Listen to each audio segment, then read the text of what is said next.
નમસ્કાર મિત્રો, હું છું આરતી પ્રજાપતિ. આરતી પ્રજાપતિ યુટ્યુબ ચેનલ પર આપ સૌનું હાર્દિક સ્વાગત કરું છું. મિત્રો, આજનો આપણો વિષય છે ધોરણ 11 આંકડાશાસ્ત્ર વિષય. ઓકે, અને તેમાં આપણે પ્રકરણ 1 કમ્પ્લીટ કરી દીધું છે અને આજથી આપણે શરૂઆત કરીએ છીએ પ્રકરણ 2ની. ઓકે, તો ચાલો મિત્રો, આજના પ્રકરણનું નામ છે માહિતીનું નિરૂપણ, જેને આપણે કહીએ છીએ પ્રેઝન્ટેશન ઓફ ડાટા. શરૂઆતમાં મિત્રો આપણે જાણીશું કે જે પણ વર્ગીકરણ થતું હોય છે ડેટાનું. ઓકે, તો ડાટાનું જે વર્ગીકરણ કેવી રીતે થાય છે, તેનો અર્થ શું છે અને તેની જરૂરિયાતો વિશે આપણે જાણીશું. તો ચાલો મિત્રો, સૌથી પહેલાં જોઈએ કે ડાટાનું વર્ગીકરણ એટલે કે ક્લાસિફિકેશન કેવી રીતે થાય છે. તો આપણે અગાઉના પ્રકરણમાં જોયું હતું કે જે આંકડાશાસ્ત્રીય માહિતીમાં મુખ્યત્વે આપણે 2 પ્રકારની માહિતીઓ જોઈ હતી, હે ને. એક તો તમારી સંખ્યાત્મક માહિતી હતી, જેને આપણે સંખ્યામાં રજૂ કરીએ છીએ, અને ગુણાત્મક માહિતી, જેને ગુણોના આધારે આપણે તેને રજૂ કરતા હોઈએ છીએ. તો આ બંને માહિતી વિશે આપણે અગાઉના પ્રકરણમાં જોયું છે. જો તમે નવા હોવ અને તમે એ પ્રકરણને જોયું નથી, તો આપ સૌને વિનંતી છે કે આપ સૌ તે પ્રકરણને અચૂકથી જોજો. હવે મિત્રો, આજે આપણે જોઈએ કે સંખ્યાત્મક માહિતી છે, એના વિશે આપણે વાત કરી હતી કે તે સંખ્યાત્મક ચલની આધારે મેળવેલી હોય છે. સંખ્યાત્મક ચલ, એની વ્યાખ્યા કરીએ તો શું કહ્યું હતું મેં કે જેને આપણે સંખ્યામાં દર્શાવી શકીએ છીએ. ઓકે, જેમ કે તમે માની લો કે 3 છે, 5 છે, 7 છે, તો આપણે શું કર્યું, સંખ્યામાં દર્શાવી છે. તો આપણે જે પણ પ્રકારની માહિતી સંખ્યામાં દર્શાવીએ છીએ તેવી માહિતીને આપણે શું કહીએ છીએ, સંખ્યાત્મક માહિતી કહીએ છીએ. અને એ સંખ્યાત્મક માહિતી જે હોય એ સંખ્યાત્મક ચલના એટલે કે નંબરિકલ વેરિયેબલને આધારે મેળવેલી હોય છે. જ્યારે ગુણાત્મક માહિતી હોય તો તે શું હશે કે ગુણાત્મક ચલ જે છે એટલે કે એટ્રીબ્યુટ્સ, અથવા તો તેને આપણે કહીએ છીએ ક્વોલિટેટિવ વેરિયેબલ. તો ક્વોલિટેટિવ વેરિયેબલના આધારે આપણે ગુણાત્મક માહિતી એટલે કે ક્વોલિટેટિવ ડાટા મેળવેલો હોય છે. હવે સંખ્યાત્મક ચલની વાત કરીએ તો તેના 2 પ્રકાર હોય છે. એક તો હોય છે અસતત ચલ અને બીજો હોય છે સતત ચલ. ઓકે, અસતત ચલને આપણે ડિસ્ક્રીટ વેરિયેબલ પણ કહીએ છીએ અને સતત ચલને આપણે કન્ટિન્યુઅસ વેરિયેબલ પણ કહીએ છીએ. તો ચાલો તેના વિશે માહિતી મેળવીએ. તો જુઓ મિત્રો,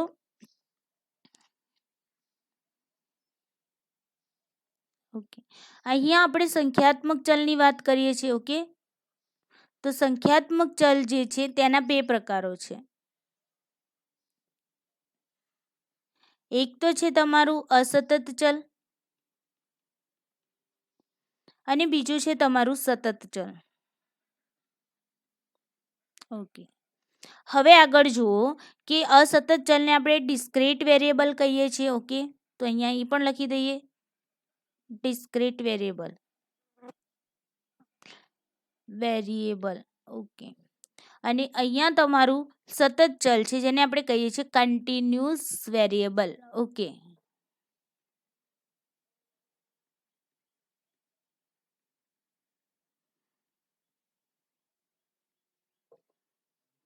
તો આ 2 પ્રકારના ચલ તમને સંખ્યાત્મક ચલ એટલે કે ક્વોન્ટિટેટિવ વેરિયેબલમાં જોવા મળશે. ઓકે, એમાં એક છે તમારું અસતત ચલ, બીજું છે તમારું સતત ચલ. આ બંનેને આપણે અહીંયા સમજીશું સાથે સાથે. ઓકે, પાઠ્યપુસ્તક પણ જોતા રહો અને સાથે સાથે સમજતા પણ રહો.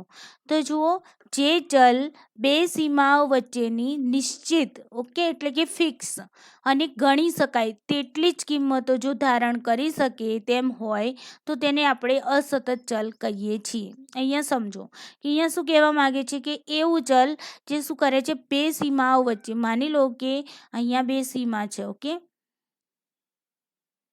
અહીંયા 2 સીમાઓ છે. તો આ 2 સીમાઓ વચ્ચે જે પણ સંખ્યા હશે તે કેવી હશે, નિશ્ચિત હશે.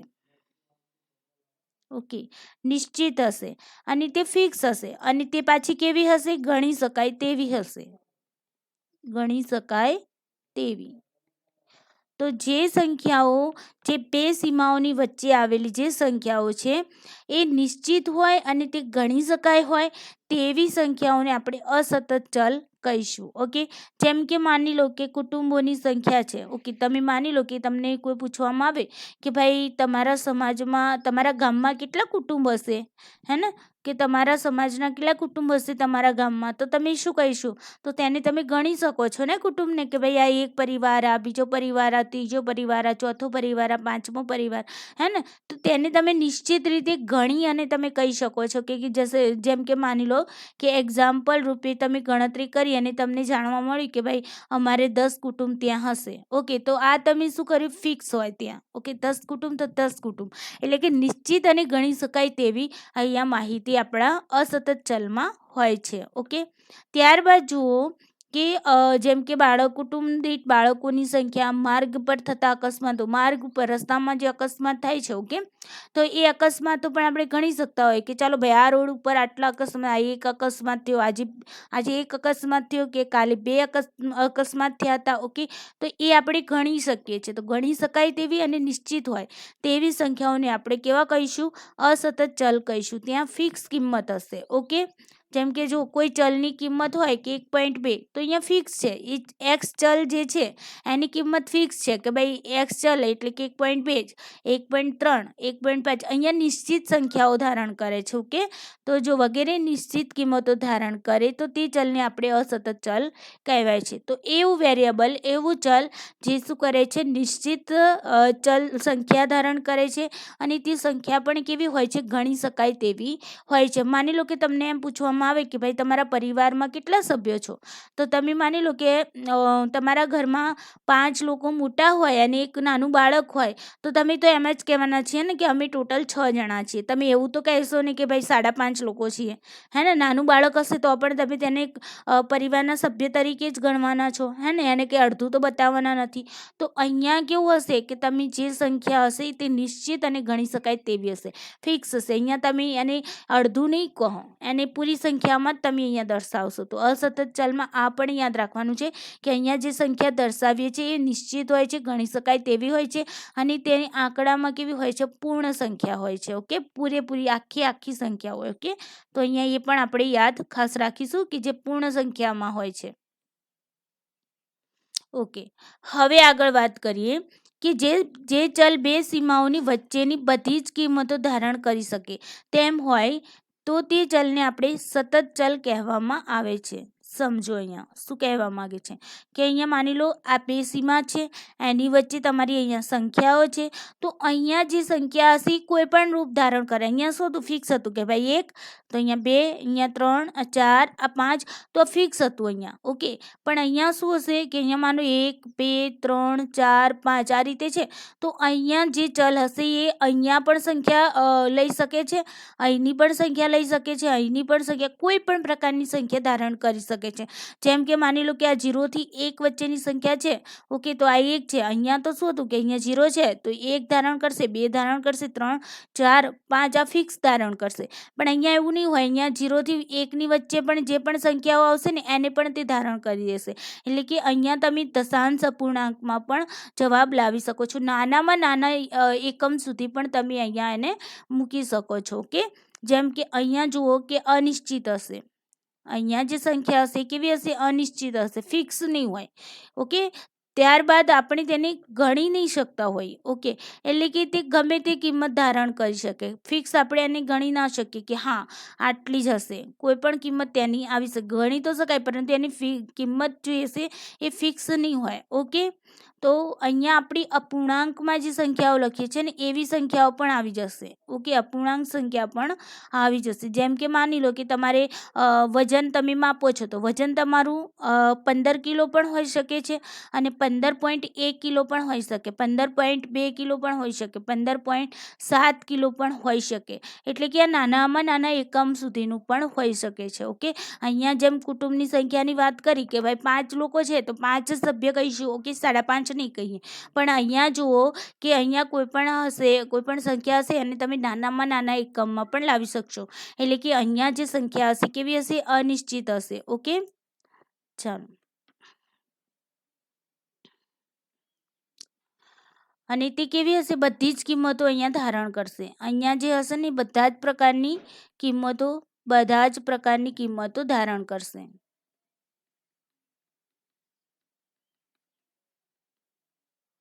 એટલે કે પૂર્ણાંક સંખ્યા પણ ધારણ કરી શકે છે અને અપૂર્ણાંક પણ અહીંયા તે ધારણ કરી શકે છે, પરંતુ અસતત ચલમાં એવું નહીં હોય, તે પૂર્ણાંક સંખ્યા જ ધારણ કરશે, એટલે કે પૂર્ણ સંખ્યા હશે. ઓકે, 1 તો 1, 2 તો 2, 3 તો 3, આખી સંખ્યા હશે. ઓકે, શોર્ટમાં સમજવું હોય તો આખી સંખ્યા ત્યાં તે ધારણ કરશે અસતત ચલ. ઓકે, અને સતત ચલ કેવું હશે કે એને નાનામાં નાના એકમમાં પણ તમે માપી શકશો. જેમ કે હાઇટ કીધી હોય તો હાઇટ તમારી 4.5 ફીટ હોઈ શકે છે, હે ને? તો એ તમારી કેવી થઈ જશે? સતત ચલમાં આવી જશે. ઓકે, ચાલો. દાખલા તરીકે વ્યક્તિની ઊંચાઈ, દિવસનું મહત્તમ તાપમાન પણ હોય છે ને 0.2 ડિગ્રી સેલ્સિયસ, છે ને, અથવા તો 2 ડિગ્રી સેલ્સિયસ, 3 ડિગ્રી, તો એને પણ તમે નાનામાં નાના એકમમાં તમે માપી શકો છો, હે ને? વગેરે સતત ચલના ઉદાહરણો છે. વ્યવહારમાં સામાન્ય રીતે જ્યારે ચલની કિંમત મેળવવા માટે ગણતરી કરવી પડતી હોય ત્યારે તે ચલને આપણે શું કહીએ છીએ? અસતત ચલ કહેવામાં આવે છે. હવે આપણે જો જે પણ એવો ચલ કે જેની કિંમત મેળવવા માટે આપણે શું કરવું પડે? ગણતરી કરવી પડતી હોય છે, તો તે ચલને આપણે શું કહીએ છીએ? અસતત ચલ કહેવામાં આવે છે. જેમ કે કુટુંબ દીઠ બાળકોની સંખ્યા આપણે ગણવી પડે. ઓકે, ગણતરીનો મતલબ જ્યાં ગણવી પડતી હોય એવી સંખ્યાને આપણે આગળ વાત કરીને જેને ગણી શકાતી હોય, તો તે તમારી શેમાં આવશે? અસતત ચલમાં. તો અહીંયા જો કુટુંબ દીઠ બાળકોની આપણે સંખ્યા ગણવી હોય તો આપણે 1, 2, 3, 4, 5, 6, 7, 8 એવી રીતે ગણવી પડે છે. ઓકે, તો એ આપણી કેવી? અસતત. માર્ગ પર થતા અકસ્માતોની વાત કરી કે અકસ્માત માની લો કે આજે આ રોડ ઉપર 2 અકસ્માત થયા, તો આપણે ગણીએ છીએ કે 1 ને 2, હે ને? એવી રીતે આપણે ત્યાં ગણવા પડતા હોય છે. તો જ્યાં ગણવી પડતી હોય માહિતી તેને આપણે અસતત ચલ કહીશું. ઓકે, ચાલો. ત્યારબાદ જુઓ કે જે ચલની કિંમત મેળવવા માટે માપણી કરવી પડતી, એટલે માપવું પડે. ઓકે, જ્યાં ગણવાની વાત આવશે તો અહીંયા આપણે ગણી શકાય તેવી માહિતી એવા ચલો લઈએ છીએ. ઓકે, જે ચલોને આપણે ગણી શકીએ છીએ તો તેને આપણે અસતતમાં મૂકીશું, પરંતુ અહીંયા શું કરીશું? માપી શકાય તેવા. આ ખાસ ધ્યાન રાખજો. અસતત ચલમાં ગણી શકાય તેવા અને સતત ચલમાં આપણે માપી શકાય. જેમ કે માની લો ઊંચાઈ તો માપી શકાય ને, એને ગણવાની ના હોય ઊંચાઈને, હે ને? ઊંચાઈને એમ ગણો 1, 2, 3, 4, 5 રીતે ગણીએ નહીં, અને આપણે માપીએ છીએ, એનું મેઝર કરીએ છીએ. જ્યારે અસતત ચલમાં પરફેક્ટલી ગણીએ છીએ કે 1, 2, 3, 4, 5 એવી રીતે ગણતરી કરીએ છીએ ને. અને અહીંયા જે સતત ચલમાં આપણે ગણતરી નથી કરતા પણ શું કરીએ છીએ? મેઝર કરીએ છીએ, એટલે કે માપન કરીએ છીએ. ઓકે, તો માપણી કરવી પડતી હોય એટલે કે ચલની કિંમતની સાથે માપનો એકમ જરૂરી હોય તેની સતત ચલ કહેવામાં આવે છે. હવે માની લો કે અહીંયા આપણે એક્ઝામ્પલ લીધું કે ભાઈ કુટુંબના સભ્યોની સંખ્યા તો 5 સંખ્યા, હે ને? તો એની પાછળ આપણે કોઈ એકમ નથી લગાવતા, પરંતુ અહીંયા માની લો કે મેં માપી કે ઊંચાઈ, તો ઊંચાઈ 4.5, પણ 4.5 શું છે? તો આપણે કહીશું ફૂટ, હે ને? 4.5 ફૂટ, હે ને? એવી રીતે બોલીએ છીએ. હવે વજન માપીએ તો વજન શું કહીએ છીએ કે ભાઈ ચલો 4.5 કિલો વજન છે, તો પાછળ આપણે માપનનું એકમ અંદર એડ કરીએ છીએ. ઓકે, જ્યારે અસતત ચલમાં એવું નહીં થાય. અસતત ચલમાં આપણે ગણતરી કરી અને ચલનો ઉપયોગ કરીએ છીએ, એટલે કે એમાં શું કરીશું કે 5 તો 5, 7 તો 7, પાછળ એકમ નથી લગાવતા, હે ને? મીટર, સેન્ટીમીટર, કિલોમીટર, કિલોગ્રામ એવા કોઈ એકમ નથી લગાવતા. તો અસતત ચલ જે હશે એમાં કોઈ પણ પ્રકારનો એકમ લાગતો નથી, ત્યાં આપણે માત્ર ગણતરી કરી અને તે ચલનો ઉપયોગ કરીએ છીએ. જ્યારે સતત ચલની વાત આવે તો સતત ચલમાં શું હશે કે જ્યાં આપણે મેઝર કરીએ છીએ, જ્યાં મેઝર થતું હોય, માપન થતું હોય, ત્યાં તમારે એકમ તો પાછળ લગાવવો જ પડે. ઓકે, જેમ કે માની લો કે કિલોમીટર, તો કિલોમીટર માની લો કે તમે એમ વિચારો કે ભાઈ ચલો આ ગામથી બીજા ગામનું અંતર કેટલું છે? ઓકે, તો તે અંતર કેટલું હોઈ શકે? માની લો કે 2 કિલોમીટર પણ હોઈ શકે. ઓકે, માની લો 1.7 કિલોમીટર પણ હોઈ શકે, એટલે કે 1 કિલો 700 મીટર પણ હોઈ શકે, હે ને? તો આને આપણે નાનામાં નાના કોઈ પણ સંખ્યા તે શું કરે છે? ધારણ કરી શકે છે. ઓકે, તો અહીંયા આપણે શું કરીશું? 1.7, પણ 1.7 શું, હે ને? તો 1.7 આપણે લગાવશું કે કિલોમીટર. 2 તો 2 શું? 2 કિલોમીટર, હે ને? એવી રીતે વજન કરતા હોય તો વજનમાં પણ બતાવીએ છીએ કે 550 ગ્રામ, 500 ગ્રામ, હે ને? 1.5 કિલો. તો આ શું બતાવે છે? પાછળ આપણે એકમ લગાવીએ છીએ માપનનો. ઓકે, ચાલો. જેમ કે વ્યક્તિની ઊંચાઈ સેન્ટીમીટર કે ઇંચ કે ફૂટમાં મપાય, દિવસનું મહત્તમ તાપમાન સેલ્સિયસમાં મપાય, અસતત ચલ દ્વારા રજૂ થતી માહિતીને અસતત સંખ્યાત્મક માહિતી કહેવામાં આવે છે. તો અહીંયા તમારે જો પ્રશ્ન બને તો તમને યાદ હોવો જોઈએ કે અસતત ચલ દ્વારા જે રજૂ થતી માહિતી હોય તેને આપણે કેવી માહિતી? અસતત સંખ્યાત્મક માહિતી. સંખ્યાત્મક માહિતીની વાત કરીએ છીએ તો પાછળ સંખ્યાત્મક માહિતી તો લાગશે જ, હે ને? પરંતુ અસતત ચલ દ્વારા જો તમે માહિતી મેળવો છો, ઓકે, તો એવી માહિતીને આપણે અસતત સંખ્યાત્મક માહિતી કહીશું. અને જો સતત ચલ દ્વારા જો માહિતી રજૂ થતી હોય તો એ માહિતીને આપણે કેવી કહીશું? સતત સંખ્યાત્મક માહિતી કહીશું. ઓકે, ચાલો. તો સૌથી પહેલાં ફરીવાર આપણે એક વખત આ તફાવત સમજી લઈએ કે સંખ્યાત્મક ચલ છે બે પ્રકારના હોય છે, અસતત ચલ અને બીજું હોય છે સતત ચલ. અસતત ચલને આપણે ડિસ્ક્રીટ વેરિયેબલ કહીએ છીએ, સતત ચલને આપણે કન્ટિન્યુઅસ વેરિયેબલ કહીએ છીએ. હવે અસતત ચલ જે છે એમાં સંખ્યા ફિક્સ હોય છે, એટલે કે નિશ્ચિત હોય છે, અને તે સંખ્યા કેવી હોય છે? ગણી શકાય તેવી હોય છે, પૂર્ણ સંખ્યા રૂપે હોય છે, પૂરી આખી સંખ્યા હોય છે. ઓકે, એક્ઝામ્પલ તરીકે તમે જોયું કે પરિવારના સભ્યોની સંખ્યા. તો પરિવારના સભ્યોની સંખ્યામાં માની લો 3 જણા મોટા માણસો છે અને એક નાનું બાળક છે, તો આપણે એવું નથી બોલતા કે અમારા ઘરમાં 3.5 લોકો રહે છે. આપણે એમ જ બોલીએ છીએ કે અમારા ઘરમાં 4 સભ્યો છે, હે ને? તો એ કેવું આપણે પૂર્ણ સંખ્યામાં જવાબ આપીએ છીએ. જ્યારે સતત ચલમાં શું હશે? સતત ચલમાં સંખ્યા ફિક્સ નહીં હોય, ઓકે, અનિશ્ચિત હશે. કોઈ પણ ચલ તે કોઈ પણ કિંમત જે ચલ છે કોઈ પણ કિંમત ધારણ કરી શકે છે.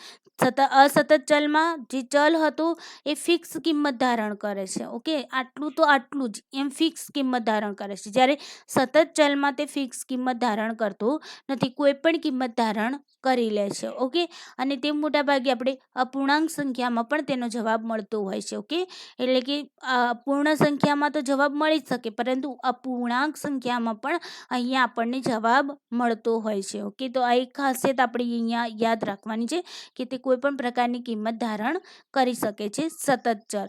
અને અહીંયા બધા જ પ્રકારની કિંમતો ધારણ થઈ શકે છે, અને આ જે ચલ દ્વારા જે હોય છે કિંમતો એ માપી શકાય છે. આ ચલ દ્વારા શું હોય છે? મેઝર કરવામાં આવે છે કિંમતને. જ્યારે અસતત ચલમાં શું હતું? ગણતરી કરવામાં આવતું હતું. જ્યારે સતત ચલમાં આપણે તેને મેઝર કરીએ છીએ. મેઝર કરીએ તો એની પાછળ કોઈને કોઈ એકમ લગાવતા હોઈએ છીએ. ઓકે, તો જો તમને ક્યાંય આવી મેઝરવાળી સંખ્યા આપી હોય અને તમને એમ કહેવામાં આવે કે ભાઈ આમાંથી સતત ચલ અને અસતત ચલ કયું છે, તો મેઝર કરી શકાય તેવી વસ્તુ હોય તો જેમ કે વજન, ઊંચાઈ છે, ઓકે, તો આ તમારું શું છે?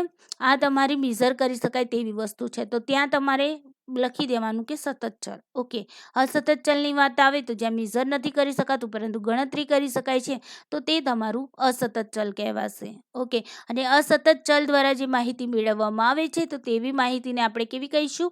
અસતત સંખ્યાત્મક માહિતી કહીશું. અને જ્યારે સતત ચલ દ્વારા માહિતી મેળવવામાં આવે છે તો તેવી માહિતીને આપણે સતત સંખ્યાત્મક માહિતી કહીશું. ત્યારબાદ જોઈએ કે સમષ્ટિ તપાસ અથવા નિદર્શ. ઓકે, સમષ્ટિ તપાસ આપણે વાત કરી હતી પોપ્યુલેશનની. અગાઉના ચેપ્ટરમાં વાત કરી ચૂક્યા છીએ કે પોપ્યુલેશનને આપણે સમષ્ટિ કહીએ છીએ. ઓકે, તો સમષ્ટિ એટલે કે પોપ્યુલેશન અને નિદર્શને આપણે કહીએ છીએ સેમ્પલ. ઓકે, તો તમારી પોપ્યુલેશન અથવા તમારું સેમ્પલ એટલે કે તમારી સમષ્ટિ અથવા તો તમારું નિદર્શ તપાસની અંતે મળતી માહિતીને મૂળ માહિતી કે અવર્ગીકૃત માહિતી કહેવામાં આવે છે. તમે કોઈ પોપ્યુલેશન દ્વારા માહિતી મેળવી અથવા તો પોપ્યુલેશનમાંથી તમે સેમ્પલ ચૂઝ કરી અને તમે એ નિદર્શ પસંદ કરી અને માહિતી મેળવી, તો આ જે મૂળ માહિતી છે તમે પહેલી વખતમાં જે માહિતી મેળવી છે, ઓકે, એ માહિતીને આપણે કેવી માહિતી કહીશું? અવર્ગીકૃત અથવા તો મૂળ માહિતી કહીશું. ઓકે, અવર્ગીકૃત કેમ કહીશું? કે આપણે ત્યાં માહિતી મેળવી છે એને આપણે વ્યવસ્થિત રીતે ગોઠવી નથી, માટે તેને આપણે શું કહીએ છીએ? મૂળ માહિતી અથવા તો અવર્ગીકૃત માહિતી કહીએ છીએ. અને આ માહિતી જે હોય છે તે અવ્યવસ્થિત સ્વરૂપમાં હોવાથી તેનો ઉપયોગ કરી આપણે શું કરીએ છીએ? આંકડાશાસ્ત્રીય વિશ્લેષણ કરવામાં મુશ્કેલી પડતી હોય છે. જ્યારે એનું આપણે આંકડાકીય રીતે વિશ્લેષણ કરવાનું હોય છે, એટલે કે ડાટાનું એનાલિસિસ કરવાનું થાય થાય છે ત્યારે આપણને આ વ્યવસ્થિત સ્વરૂપમાં જે માહિતી મળેલી છે, ઓકે, જે મૂળ માહિતી છે તમારી, જે અવર્ગીકૃત માહિતી છે, તો એ માહિતી કેવી છે? અવ્યવસ્થિત રૂપમાં છે, અને વ્યવસ્થિત રૂપમાં આપણે ગોઠવેલી નથી. ઓકે, જેમ માહિતી મેળવી એમ આપણે એમને રાખી દીધી. ઓકે, તો અસ્તવ્યસ્ત પ્રમાણમાં એ માહિતી આપણને મળતી હોવાથી આપણે તેનો ઉપયોગ ડાટા એનાલિસિસમાં યોગ્ય રીતે કરી શકતા નથી, મુશ્કેલી પડે છે આપણને, હે ને? તો આથી તેને આપણે શું કરીએ છીએ? સંક્ષિપ્ત અને વ્યવસ્થિત સ્વરૂપમાં ગોઠવવાની જરૂર પડે છે. ઓકે, માની લો કે તમે કોઈ ટેસ્ટ લીધો, ઓકે, તો એક્ઝામ લીધી બાળકોની. હવે બાળકોના પેપર તમે લઈ લીધા, નંબર પ્રમાણે ના લીધા, અને ડાયરેક્ટ તમે આડાવડા પેપર લઈ લીધા, અને પછી તમે તેમના પેપર પણ આડાવડા જ ચેક કરી લીધા. જેમ આડાવડા લીધા હતા એમને એમ તમે પેપર ચેક કરી અને તમે એમના સ્કોર લખી દીધા. ઓકે, હવે પેપર આડાવડા હતા, ઓકે, નંબર પ્રમાણે નહોતા મૂકેલા, તો આડાવડા પેપરોની જે તમારા જોડે સ્કોર બન્યો એના આધારે તમે સ્કોર એક શીટમાં લખી દીધો. ઓકે, આડાવડો, જેમ કે અહીંયા એક્ઝામ્પલ લઈએ આપણે કે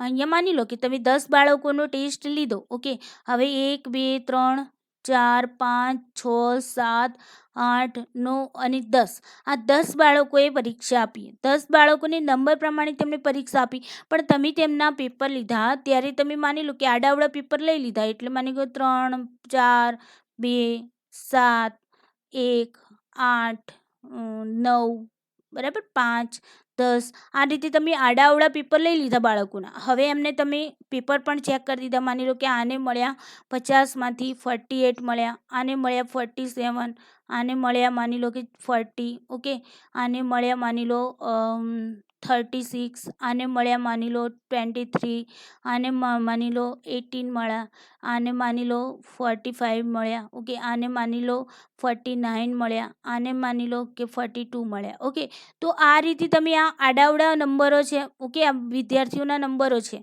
તો આડાવડા જો તમે પેપરો લીધા હશે, ઓકે, તો તમને આ માહિતીનું જ્યારે ડાટા એનાલિસિસ કરવું હશે તો કેટલી તકલીફ પડશે, હે ને?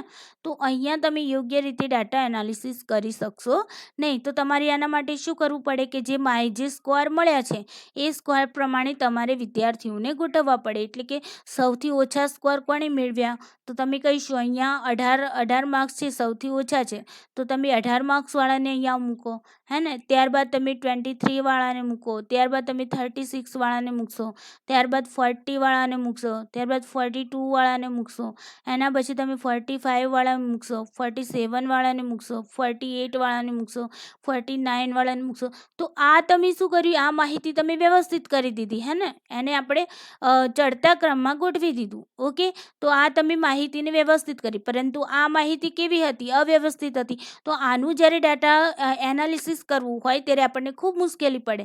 પણ જો આ માહિતીને આવી રીતે વ્યવસ્થિત ચડતા કે ઉતરતા ક્રમમાં ગોઠવેલી હોય તો તમને અહીંયા તકલીફ પડે નહીં. ઓકે, તો અહીંયા આપણે તેને શું કરવું પડે? જ્યારે ડાટા એનાલિસિસ કરવું પડતું હોય છે ત્યારે આપણે માહિતીને શું કરવી પડે? આ રીતે વ્યવસ્થિત ગોઠવવી પડતી હોય છે. ત્યારબાદ અવર્ગીકૃત માહિતીને સંક્ષિપ્તમાં અને વ્યવસ્થિત સ્વરૂપમાં ગોઠવવાની ક્રિયાને આપણે શું કહીએ છીએ? માહિતીનું વર્ગીકરણ એટલે કે ક્લાસિફિકેશન કહીએ છીએ. એટલે કે આપણે તે માહિતીને શું કરી? યોગ્ય રીતે વ્યવસ્થિત રીતે તેને વર્ગીકૃત કરી. જેમ કે અહીંયા કરીને આપણે કે આ અવ્યવસ્થિત માહિતી હતી તો તેને આપણે અહીંયા વ્યવસ્થિત માહિતીમાં શું કરી? વર્ગીકૃત કરી. આપણે તેને વ્યવસ્થિત રીતે વર્ગીકૃત કરી. ઓકે, તો આ રીતે આપણે માહિતીને શું કરીએ છીએ? જે માહિતી આપણને પહેલી વખત મળે છે તો એ આ રીતે મળી આપણને, ઓકે, અવ્યવસ્થિત રૂપે મળે છે તો એ મૂળ માહિતી છે. અને આ મૂળ માહિતી કે અવ્યવસ્થિત માહિતીને આપણે શું કરીએ છીએ? વ્યવસ્થિત રીતે એને ગોઠવીએ છીએ અને તેના ઉપર આપણે ડાટા એનાલિસિસ કરતા હોઈએ છીએ. અને એને જ આપણે કહીએ છીએ માહિતીનું વર્ગીકરણ, એટલે કે ક્લાસિફિકેશન કર્યું કહેવાય. અને તે ગોઠવેલી માહિતીને વર્ગીકૃત માહિતી કહેવામાં આવે છે. આપણી આ માહિતી છે એ તો અવર્ગીકૃત છે, હે ને? અવર્ગીકૃત માહિતી કહીએ છીએ આને, અથવા તો તમે તેને મૂળ માહિતી કહો છો. પણ આ જે માહિતી તમે જે વ્યવસ્થિત કરી એને આપણે શું કહીશું? વર્ગીકૃત માહિતી. વર્ગીકૃત માહિતી એટલે કે તેને આપણે વર્ગીકૃત કરી, વર્ગીકરણ તેનું કર્યું. ઓકે, તો એ વર્ગીકરણ કર્યા બાદ એ માહિતી આપણી કેવી બની જશે? વર્ગીકૃત માહિતી બની જાય છે. દાખલા તરીકે એક અઠવાડિયા દરમિયાન કોઈ એક વસ્તુની દૈનિક માંગ અનુક્રમે 12, 16, 8, 12, 8, 8, 10 ઓકે એકમો હતી. આવી રીતે આપણને ખ્યાલ આવ્યો કે એક અઠવાડિયા દરમિયાન જે વસ્તુ છે એની દરરોજની જે માંગ હતી એ કેટલી હતી. તો પહેલા દિવસે માની લો કે 12 હતી. ઓકે, બીજા દિવસે 16 હતી, ત્રીજા દિવસે 8 હતી, ચોથા દિવસે 12 હતી, પાંચમા દિવસે 8 હતી, છઠ્ઠા દિવસે 8 હતી અને સાતમા દિવસે 10 હતી. ઓકે, આ એની વસ્તુની માંગ હતી દૈનિક. તો આ વર્ગીકૃત માહિતી પરથી સ્પષ્ટ રીતે જોઈ શકાય કે અઠવાડિયા દરમિયાન વસ્તુની માંગ 8 એકમો હોય તેવા 3 દિવસો છે. ઓકે, આ માહિતીના આધારે આપણે એમ કહી શકીએ કે ભાઈ 3 દિવસ એવા છે જ્યાં વસ્તુની માંગ કેટલી હતી? 8 હતી. ઓકે, અને માંગ 10 એકમો હોય તેવો એક જ દિવસ છે. એવો એક જ દિવસ છે જેમાં 10ની માંગ હોય. ઓકે, અને માંગ 12 એકમો હોય તેવા કેટલા દિવસ છે? 2 દિવસ છે. એટલે કે 12 માંગવાળા દિવસો માત્ર 2 છે.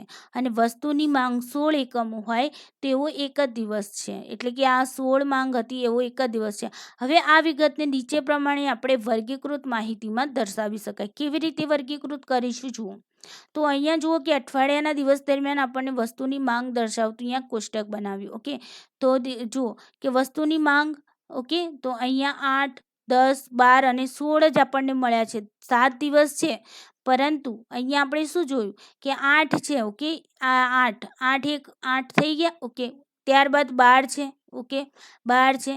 જો ત્યારબાદ અહીંયા 10 છે, તો 8 અહીંયા પછી 10 અહીંયા 12 અને છેલ્લો એકમ તમારો 16 છે. એટલે કે ટોટલ આપણને 4 અંકો પ્રાપ્ત થયા છે. ઓકે, એકનો એક અંક 2, 3 દિવસ પણ આવ્યો છે. ઓકે, હવે દિવસોની સંખ્યા તો જુઓ, 8 વસ્તુની માંગ હતી તો દિવસની સંખ્યા 3 દિવસ સુધી 8 વસ્તુની માંગ 8 રહી. ઓકે, એક દિવસ વસ્તુની માંગ 10 રહી, 2 દિવસ વસ્તુની માંગ 12 રહી, 1 દિવસ વસ્તુની માંગ 16 રહી. ટોટલ દિવસ કેટલા થયા? 7 દિવસ થયા. ઓકે, હવે જુઓ, આમ આપેલ અવર્ગીકૃત માહિતીને સંક્ષિપ્તમાં રજૂ કરવાની પદ્ધતિને આપણે વર્ગીકરણ કહે છે. તો આપણે અહીંયા શું કર્યું કે જે માહિતી હતી અસ્તવ્યસ્ત પ્રમાણે હતી તો તેને આપણે વર્ગીકૃત કરી દીધી કે ભાઈ જુઓ 8 છે તો 3 વખત છે અને એમાં પણ આપણે ચડતા ક્રમમાં ગોઠવી. જુઓ 8, 10, 12, 16 હે ને, ચડતા ક્રમમાં ગોઠવી દીધી અને એને પણ આપણે એકદમ ટૂંકાણમાં બતાવી દીધી કે ભાઈ 8 વસ્તુની માંગ હતી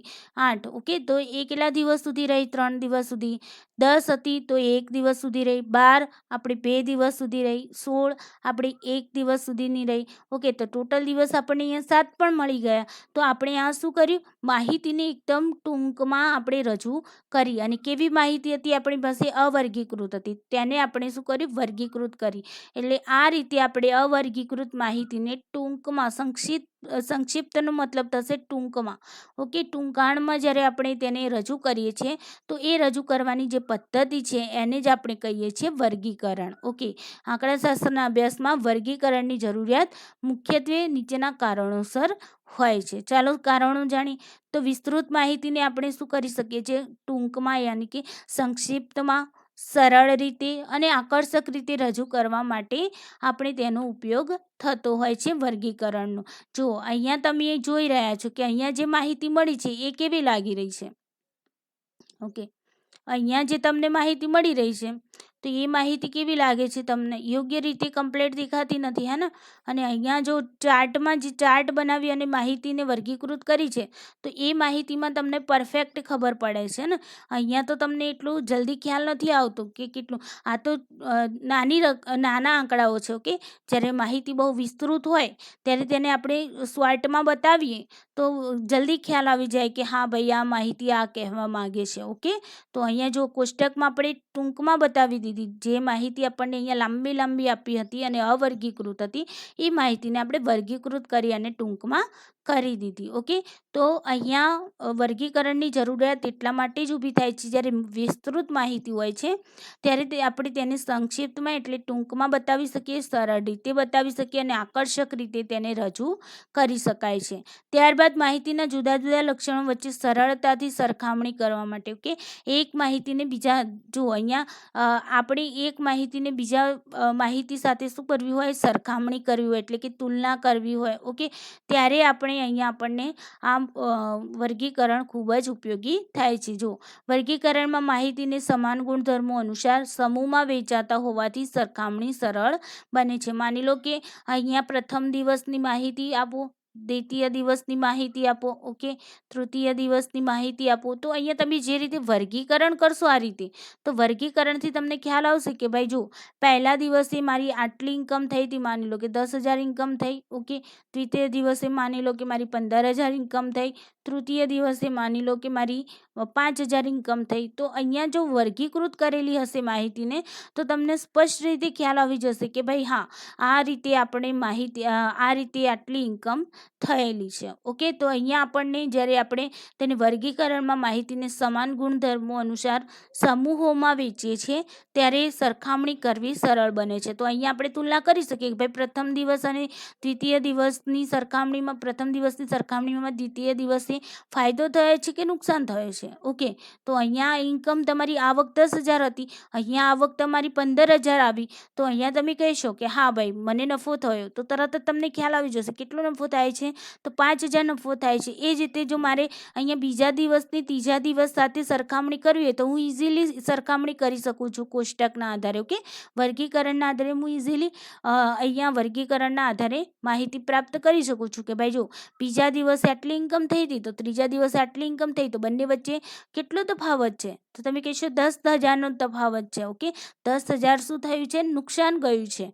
તો અહીંયા આપણને ફટ કરી અને માહિતી જો વર્ગીકૃત કરેલી હશે તો ઝડપથી આપણે તેને સમજી શકીશું અને તેની સરખામણી કરી શકીશું.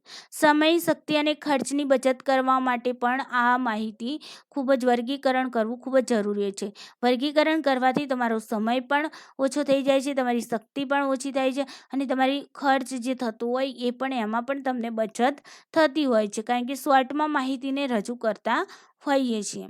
ત્યારબાદ અભ્યાસ ક્ષેત્રના જુદા જુદા લક્ષણો વિશે સરળતાથી માહિતી પણ મેળવી શકાય છે. જેમ કે પહેલા દિવસે, બીજા દિવસે, ત્રીજા દિવસે, તો અલગ અલગ લક્ષણો હોય તો એના વિશે પણ આપણે માહિતી મેળવી શકીએ છીએ. ઓકે, તો આ રીતે આપણે જે માહિતી છે એ વર્ગીકરણ, ક્લાસિફિકેશન કેવી રીતે થાય છે એના વિશે આપણે વાત કરી, થોડી એના અર્થ વિશે વાત કરી અને ક્લાસિફિકેશનની જરૂરિયાત શા માટે ઊભી થાય છે. તો વિસ્તૃત માહિતી હોય છે, તો વિસ્તૃત માહિતી અવ્યવસ્થિત રૂપે હોય છે માટે આપણે તેને યોગ્ય રીતે જોઈ શકતા નથી. જેમ કે આપણે ચાર્ટમાં બતાવવામાં આવે છે, આલેખ દ્વારા બતાવવામાં આવે માહિતી. ઓકે, જો માહિતીને તમે ફકરા સ્વરૂપે લખી હોય અને એ જ માહિતીને જો તમે આલેખ તરીકે બતાવી હોય તો તમે તરત જ આલેખના આધારે તમે સ્પષ્ટ રીતે માહિતીને જોઈ શકશો. જ્યારે ફકરામાં પણ સ્પષ્ટ રીતે આપી હશે પરંતુ ત્યાં તમે ગૂંચવાઈ જશો, હે ને, પણ આલેખમાં તમને પરફેક્ટ દેખવા મળશે, વ્યવસ્થિત રૂપે દેખવા મળશે. એટલે કે માહિતીનું ત્યાં આલેખમાં શું કરવામાં આવ્યું હતું, વર્ગીકરણ કરવામાં આવ્યું હતું. તો વર્ગીકૃત થયેલી જે માહિતી હશે ને એના આધારે તમે ડાટાનું એનાલિસિસ બહુ સરસ રીતે કરી શકશો અને તમે એકની બીજા સાથે તમે સરખામણી પણ સરળતાથી કરી શકશો. એટલે કે બંને વચ્ચે તુલના પણ તમે સારી રીતે કરી શકશો. ઓકે, તો મિત્રો આજે આપણે વર્ગીકરણ વિશે જાણીએ કે વર્ગીકરણનો અર્થ શું છે, એની જરૂરિયાત શા માટે ઊભી થઈ. ઓકે, અને આપણે એ પણ જાણ્યું કે જે સંખ્યાત્મક ચલ છે તો એના કેટલા પ્રકારો છે અને એ પ્રકારો કઈ રીતે, એમાં એમની શું શું ખાસિયતો છે એના વિશે પણ આપણે જાણી લીધું. તો મિત્રો તમને આ વિડીયોમાં સમજણ પડી હશે. જો તમને આ વિડીયોમાં ક્યાંય પણ કોઈ તકલીફ પડી હોય તો કમેન્ટ બોક્સમાં કમેન્ટ જરૂરથી કરજો, જેથી કરીને તમને નેક્સ્ટ વિડીયોમાં તે તમારી જે કન્ફ્યુઝન છે તેને દૂર કરવાનો હું પ્રયત્ન કરીશ. ઓકે, તો ચાલો મિત્રો આજના માટે આટલું જ. ઘરે રહો, સુરક્ષિત રહો, તમારા અને તમારા પરિવારનું ધ્યાન રાખો અને આજના માટે આટલું જ. Thank you so much.